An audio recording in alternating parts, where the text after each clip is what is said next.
Look into my eyes. Your soul is stained by the blood of the innocent. Feel their pain.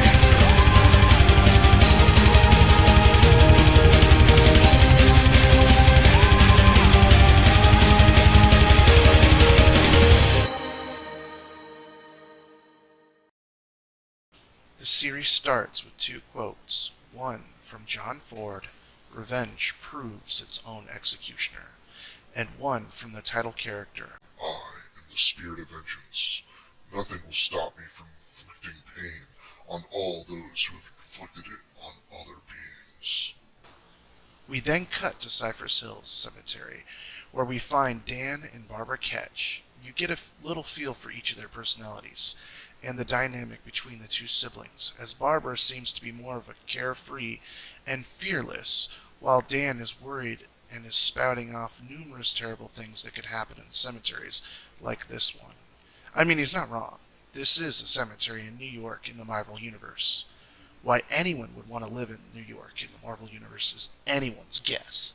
The place is full of batshit crazy shenanigans and world-ending events on a daily basis. Unless you have superpowers, you are bound to be a greasy smear on the sidewalk eventually. Anyway, apparently, they were going to see Houdini's gravesite on Halloween Eve. Barb is psyched to get pictures of psychics trying to make contact with them. She just wants to have some fun. Like, all girls. While Dan is paranoid and has a bad feeling, just then they are jumped by the Cypress Pool Jokers, a gang that hangs out in this particular cemetery. One of them tries to steal Dan's camera, and Barb shows them who they fucking with, and scares them off. Barb is obviously the tough one between the two siblings. A few minutes later, they hear a gunshot and a scream. So, of course, like any horror movie, Barb wants to go check it out. It's here they stumble upon a shady deal gone wrong between two criminal factions. A group of the notorious Kingpin's men and Death Watch. Who the hell is Death Watch? And this is where all hell breaks loose, as Barbara accidentally makes noise by stepping on a branch or something. The cliche shit. Death Watch is all like, "She has seen my face. She mustn't live." One of the men gets her with a crossbow. The Cypress Pool Jokers, still being around, decide to make one of the dumbest decisions ever and snatch the case. The powerful groups of criminals are... This could only go so well for them. Deathwatch sees all this and orders his ninja assassin dudes to go after the teenage gang members. Meanwhile, Dan and Barb are stumbling along into a junkyard nearby, trying to hide until it's safe enough to take Barb to the hospital. While hiding, Dan trips and sees something glowing in the distance. He's worried that it might attract some of the ninjas chasing after them. Dan sees the glowing is coming from a gas cap of a brand new looking motorcycle. At the same time, one of the ninjas of Deathwatch was able to get the case back from one of the Jokers. They mention there isn't supposed to be any witnesses, and are planning on blowing the place up. They shout one last warning to Dan and Barb before they are going to blow the place to hell. Dan's hand, soaked in his sister's blood, touches the glowing gas cap. Suddenly, Dan is gone, and the Ghost Rider appears. With Barb in his arms, he springs forth on his cycle. He easily takes down the three ninjas, and during all the confusion, cops start showing up. One gang member gets away with the briefcase that both the criminal organizations were after. Of course, the cops assume Ghosty is the bad guy. I mean, look at the old flame skull. Looks pretty damn evil to me. Ghosty tells them Barb needs some medical attention. They say they will give her a hand after they cuff him. Dude is pretty ballsy. The Rider doesn't have time for their shit. He quickly incapacitates one of them and decides to drive off, evading gunfire, leaving Barbara in the care of the police officers. A chase ensues, the cops completely bewildered by the sight of Ghost Rider and his otherworldly motorcycle. The Rider finds a safe spot away from the police. Innocent blood has been spilled tonight, awakening me from my long sleep. Vengeance must be delivered. Vengeance by my hands. Vengeance by my... Hands? Suddenly, Ghost Rider is no more, and Daniel Ketch has re-emerged. Dan panics, not understanding fully what just happened, and needing to find Barb.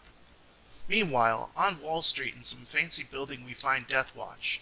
Some of his goons have come to tell him they weren't able to get the canisters because some guy on a motorcycle kicked their ass. Deathwatch, not in the mood to listen to their excuses, decides to do basically a psychic probe on one of the guys, and is able to see their memories. Irritated by their failure, he decides to kill the guy.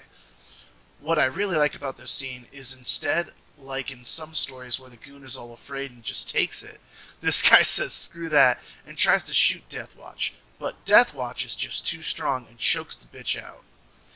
He tells the other goons to thank Carl, the goon he is choking out, for Carl volunteering his life to Deathwatch, so the others may live, telling the goons to find the suitcase, as it's their last chance. Fisk Building in Midtown Manhattan, Kingpin is fighting a bunch of dudes, showing off his strength and telling one of his guys he wants the canisters too. Basically, everyone wants these damn canisters. They're like MacGuffins. In the first 3 issues, the canisters are pretty much the MacGuffin. The canisters really aren't that important. It's just a story element to basically spark the plot and get people to beat the shit out of each other. Now, back to Cypher's Hill Cemetery. By the way, we will be visiting Cypher's Hill Cemetery consistently throughout the series. It's pretty much Ghost Rider's home away from home. So the gang member that took the MacGuffin is now back in the cemetery and making her way to a mausoleum. This is the Cypher's Pool Joker's little hangout. They decide whatever is in the briefcase has to be super valuable, like drugs or money or whatnot, because why the fuck would they be shooting each other over this? Instead, what they find looks to be 3 cans of deodorant or something. They are both shocked and confused. They have no idea what this is all about. They decide that it isn't any use to them, so they might as well hide them somewhere so no one can find them. I just feel like this is just not going to end well for them. I mean, they really aren't thinking that far ahead. We cut to Dan rushing into an emergency room where we see Dan's mother with Police Captain Dolan and his daughter, all who become major supporting characters in the series. He immediately passes out. The next day he wakes up with the 3 of them surrounding him and making sure he is okay and asking him a bunch of questions about the situation. He finds out his sister Barb is still in serious condition. Dan goes to see her and has a heart-to-heart, while she is still unconscious. Though, through this scene, we get to see more of a sense of how close Dan and Barb actually were, and how much they leaned on each other for strength and support. Talking to Barb seems to put things in perspective for Dan, as he finds some newfound courage to try and find answers on what happened to them on his own. After the doctor has told him that Barb's condition has stabilized, he goes out into the night to search for answers. Elsewhere, on the streets of New York, we come across some of Kingpin's men confronting some of the Jokers, and they are abruptly ambushed by Deathwatch's ninjas. Yeah, so we never really discussed the fact that Deathwatch has his own ninjas, and they are totally not the Hand. We promise. I mean, they are all red and look exactly like the Hand, but they are totally not the Hand. I never really brought that up, but it's really bothering me.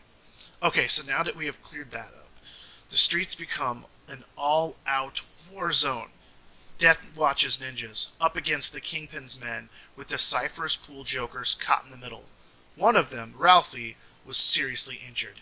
Dan is now close by, and with innocent blood spilled, the gas cap on Dan's new motorcycle starts to glow. Hesitant at first, he touches the gas cap, and once again is engulfed in hellfire. Skin melting away, he becomes the spirit of vengeance. He becomes Ghost Rider. He rides in on the action and starts taking on both Kingpin and Deathwatch men in his path. He attempts to aid the Jokers. He is attacked by one of Kingpin's men, and the dude ends up regretting it.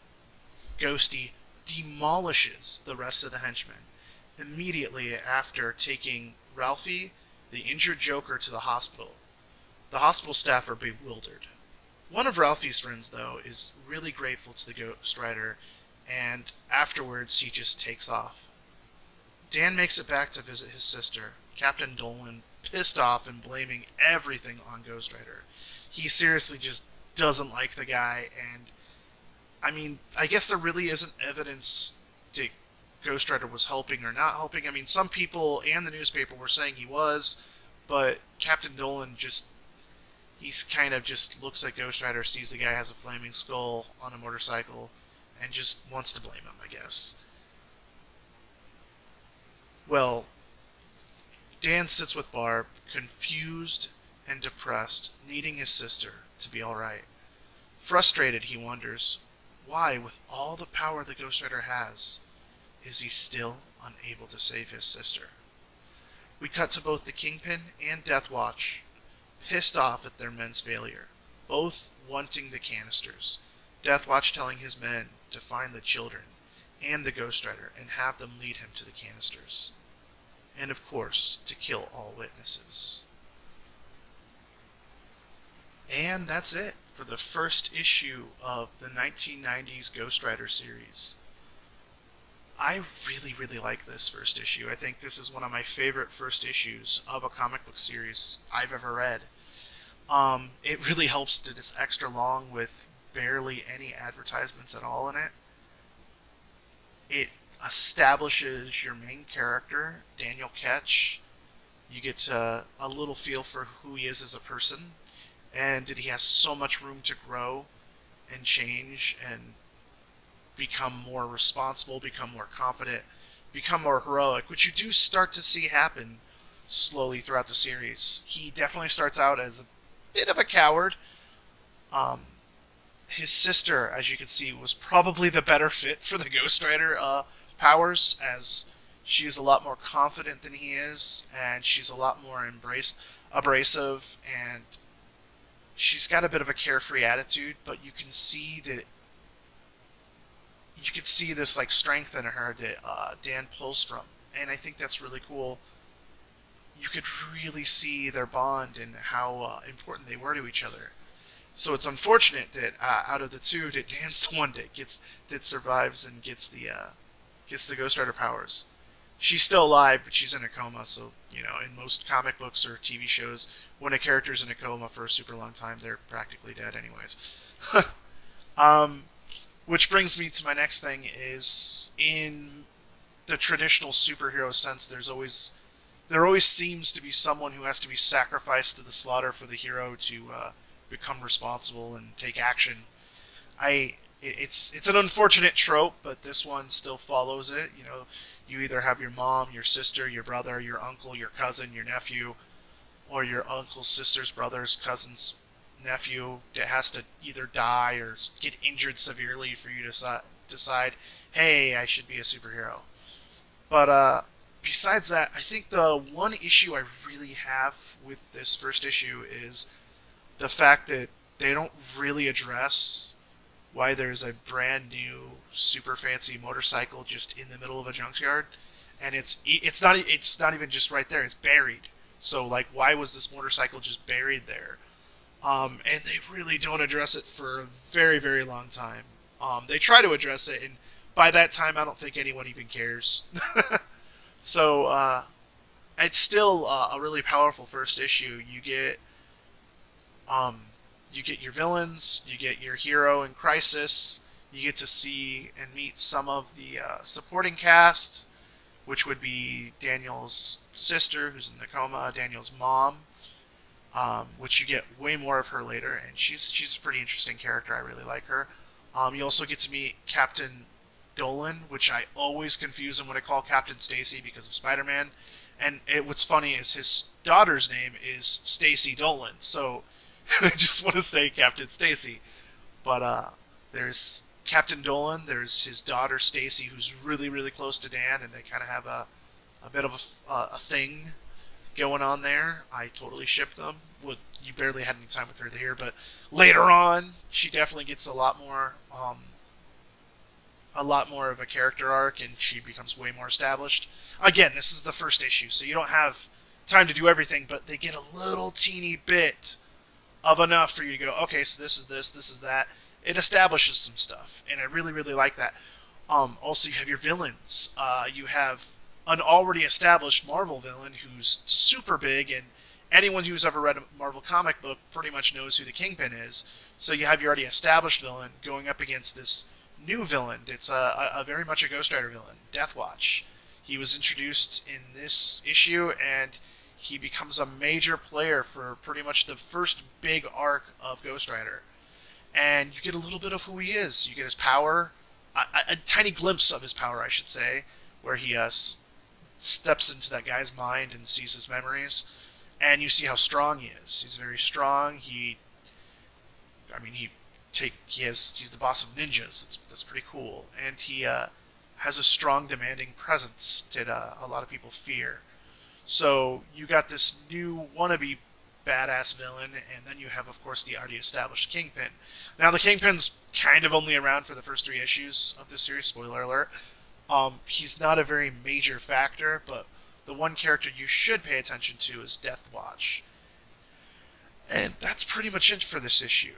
The Cypher Spool Jokers. They're around, and they are kind of minor characters, but they're around for these first couple issues, and then they have a few minor appearances throughout the series afterwards.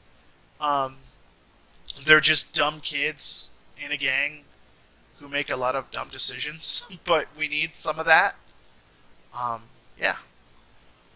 Also, I'll talk about the writing as a whole. I really liked. I really like how he used the time and the pages he had to him to really establish everything you need to know of the basics of what Ghost Rider is going to be about.